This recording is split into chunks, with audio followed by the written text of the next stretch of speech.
सुप्रभात बच्चों, online class में आपका स्वागत है। मैं Neeta Chaudhary, Fortune International School से। तो बच्चों, हमने हिंदी का एक चैप्टर पढ़ा, सुभद्रा कुमारी चौहान के द्वारा लिखी हुई कविता थी लक्ष्मीबाई के बारे में। आज हम उस चैप्टर के प्रश्नोत्तर करेंगे, जिसका पहला प्रश्न है, लक्ष्मीबाई किसकी मुँह बोली बहन थी? तो उत्तर लिखेंगे, लक्ष्मीबाई नाना साहब की मुँह बोली बहन थी। वो अपने नाना के साथ ही खेली थी और नाना के साथ ही पढ़ी थी। लक्ष्मीबाई की सहेली कौन थी? तो लक्ष्मीबाई की सहेली कान्हा और मुंद्रा थी। लक्ष्मीबाई की सहेलियां कौन थी? लक्ष्मीबाई की सहेली कान्हा और मुंद्रा थी। प्रश्न नंबर 3 है, रानी लक्ष्मीबाई बचपन में क्या खेलती थी? तो उत्तर लिखेंगे, लक्ष्मीबाई बचपन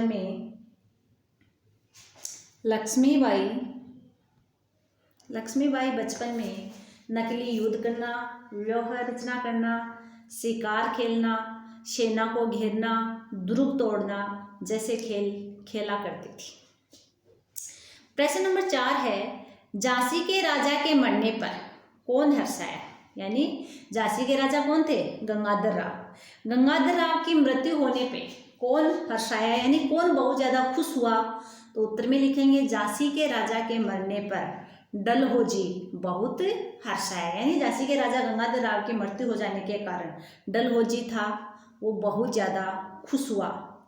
अंग्रेज था डलहौजी, वो बहुत ज़्यादा खुश हुआ। किसके मरने पे? राजा गंगाधर राव के मरने पर। लघुत्तरात्मक प्रश्न है, जिसमें प्रश्न नंबर 1 है, देश में व्यापारी बनकर कौन आए? तो उत्तर लिखेंगे, देश में व्यापारी बनकर अंग्रेज आए थे। प्रश्न नंबर 2 है, रानियां और बेगम क्यों रोती थी? तो बच्चों उत्तर लिखेंगे, अंग्रेजों द्वारा भारत के हिंदू और मुसलमान राजा सताए जा रहे थे, इसलिए उनकी रानियां और बेगमें रनिवासों यानी महलों में ही रोती थी। इसके साथ ही उनके गहने और कपड़े भी अंग्रेजों के द्वारा खुले बाजार में नीलाम किए जा रहे थे, इसलिए रानियां और बेगम रोती थी। प्रश्न नंबर 3 है, रानी लक्ष्मीबाई की आराध्य देवी कौन थी? तो उत्तर लिखेंगे, रानी लक्ष्मीबाई की महाराष्ट्र के लोगों की कुलदेवी भवानी ही उनकी आराध्य देवी थी। प्रश्न नंबर 4 है, लक्ष्मीबाई को किसकी गाथाएं याद थी? यानी लक्ष्मीबाई को किसकी कहानियां ज़्यादा याद थी? तो उत्तर लिखेंगे, लक्ष्मीबाई को वीर शिवाजी जैसे वीर पुरुषों की कहानियाँ मौखिक ही याद थी, यानी मुख जबानी याद थी। लक्ष्मीबाई को शिवाजी की बहुत ज़्यादा कहानियाँ याद थी। प्रश्न नंबर 5 है, राजमहल में काली घटाएं क्यों छा गई? उत्तर लिखेंगे, झांसी के राजा गंगाधर राव निसंतान थे, यानी झांसी के राजा गंगाधर राव निसंतान थे। राजा के निसंतान मर जाने पर झांसी के राज्य को अंग्रेजों ने अपने अधिकार में लेने की बात की। इससे झांसी पर एकाएक विपत्ति आ गई। इस कारण राजमहल में काली घटा छा गई थी।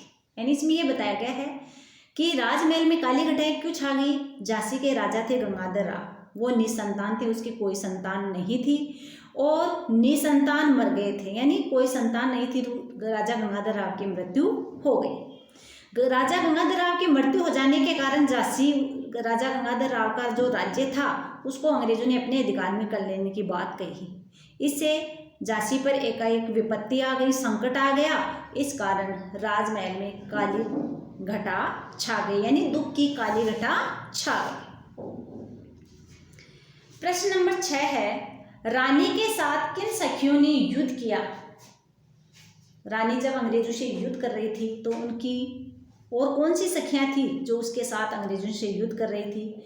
तो उत्तर में लिखेंगे, रानी के साथ अंग्रेजों के विरुद्ध हो रहे युद्ध में कान्हा और मंद्रा सखियों ने युद्ध किया। एक प्रश्न पहले भी आया है कि लक्ष्मीबाई की सहेलियां कौन थी, तो वहां पे आपको करना है कान्हा और मंद्रा, मुंद्रा की जगह करना है मंद्रा।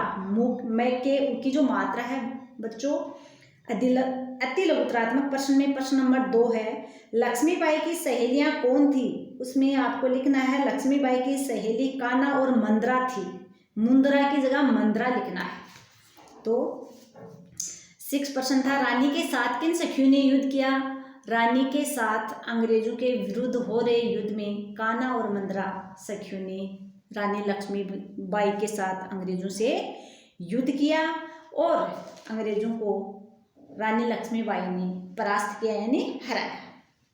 तो आज हमने इसके अति लघुत्तरात्मक और लघुत्तरात्मक प्रश्न किए हैं जो आपको अपनी फेयर नोटबुक में भी करने हैं और साथ साथ में इन प्रश्नों को आपको याद भी करना है। इसके जो आगे के प्रश्न हैं निबंधात्मक प्रश्न वो हम अगले वीडियो में करेंगे। धन्यवाद।